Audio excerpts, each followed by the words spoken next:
Epilogi. Terima kasih sudah bersedia mengklik podcast horor ini.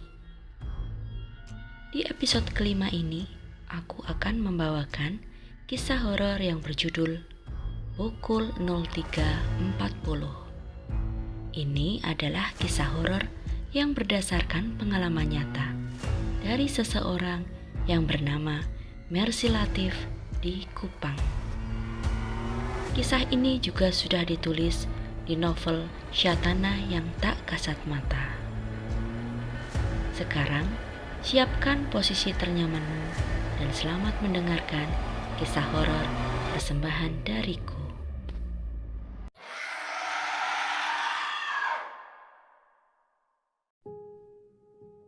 Hari itu tanggal 18 Oktober 2011. Tepat 1 minggu setelah anak pertamaku lahir. Aku terbangun pada pukul 03.30 dini hari karena ingin buang air kecil. Rumahku adalah sebuah rumah tua bertingkat yang terdiri dari 2 bangunan yang disatukan. Bangunan baru yang terletak di depan untuk kamar dan ruang tamu. Sedangkan bangunan lamanya kami gunakan sebagai kamar mandi dan dapur.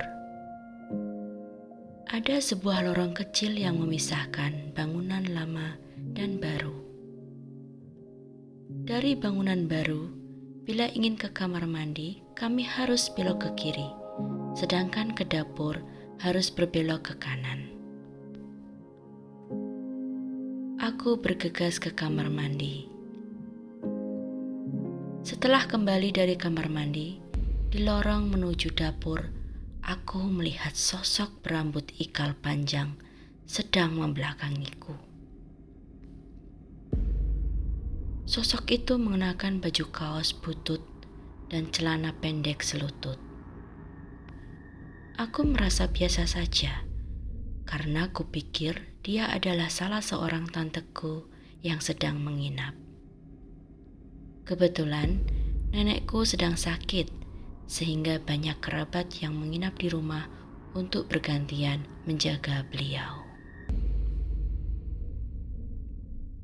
Aku masih terus menatap sosok itu sampai di pintu menuju bangunan baru. Saat tanganku menyentuh pegangan pintu, tiba-tiba sosok itu menghilang di depanku. Beberapa detik aku terpana, tak percaya akan penglihatanku sendiri. Saat tersadar, buru-buru aku menuju kamar bayiku. Aku sangat ketakutan kalau terjadi sesuatu padanya. Untunglah bayiku masih tertidur pulas di tempat tidurnya. Aku mengambil buku Yasin kecil dan menaruhnya di bawah bantal bayiku. Lalu aku pun melanjutkan tidur.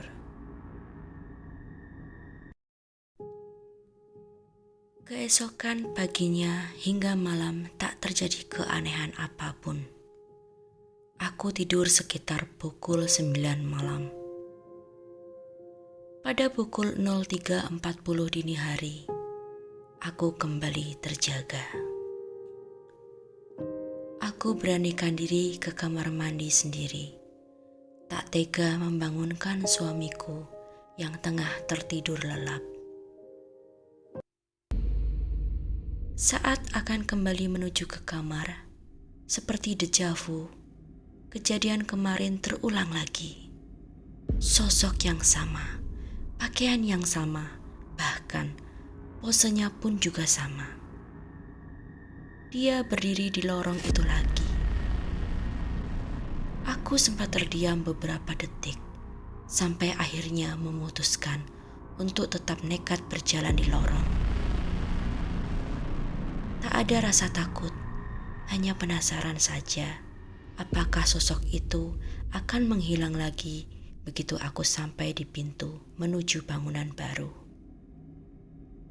Dan ternyata benar saja, sosok itu kembali menghilang saat aku sampai ke pintu.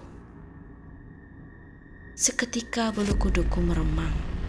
Kepalaku serasa membesar saking takutnya. Aku cepat-cepat masuk ke dalam kamar. Bayi dan suamiku masih tertidur pulas.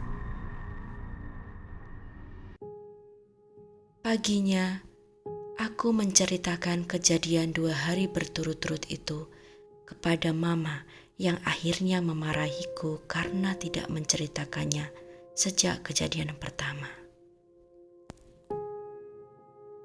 Aku hanya berdalih bahwa aku hanya ingin meyakinkan diri bahwa aku tidak sedang berhalusinasi.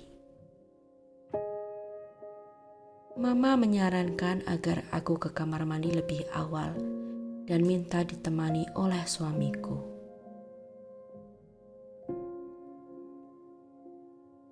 Pada pukul 12 malam, suamiku mengantarku ke kamar mandi. Setelah itu, kami pun lanjut tidur. Tak berapa lama, aku mendengar suara berisik di luar kamar. Aku pun keluar dan mendapati suamiku sedang bermain domino bersama beberapa orang temannya. "Ngapain main kartu malam-malam?" tanyaku keheranan. Sudah, tidur saja. Lihatin bayi kita sana. Jawabnya. Waktu aku menengok ke belakang, ke arah bayiku, terpampang pemandangan yang mengerikan. Sesosok perempuan melayang di atas anakku dengan posisi telungkup. Rambutnya ikal panjang menutup muka dan di sela rambutnya terlihat tangannya yang ringkih, keriput, dan kulit yang sangat pucat. Aku berteriak kencang dan terbangun.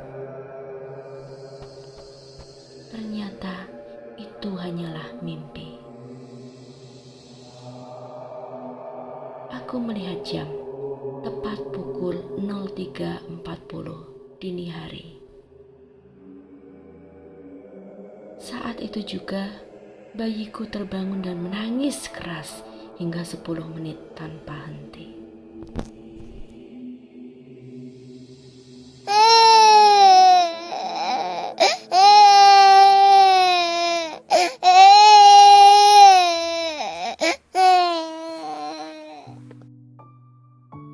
Hari-hari berikutnya berlalu seperti biasa.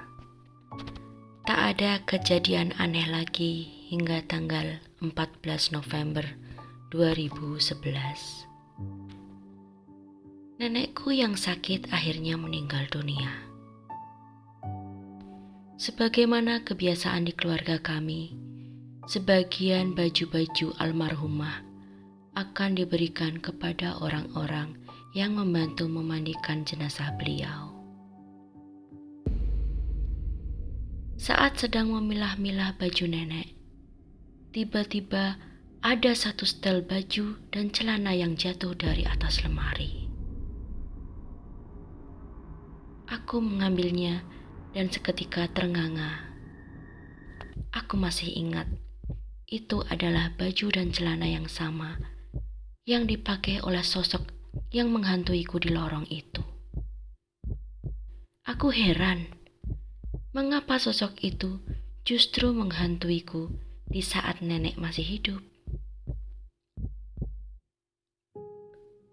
Aku menceritakannya kepada mama, dan beliau pun sama bingungnya denganku. Kami berkesimpulan, mungkin itu adalah pertanda dari nenek sebelum meninggal dunia. Setelah mengalami kejadian itu, pandanganku terhadap hal mistis pun berubah. Aku yang semula sama sekali tidak mempercayainya, kini sebaliknya, 100% aku percaya karena aku mengalaminya sendiri. Pengalaman itu takkan terlupakan seumur hidupku.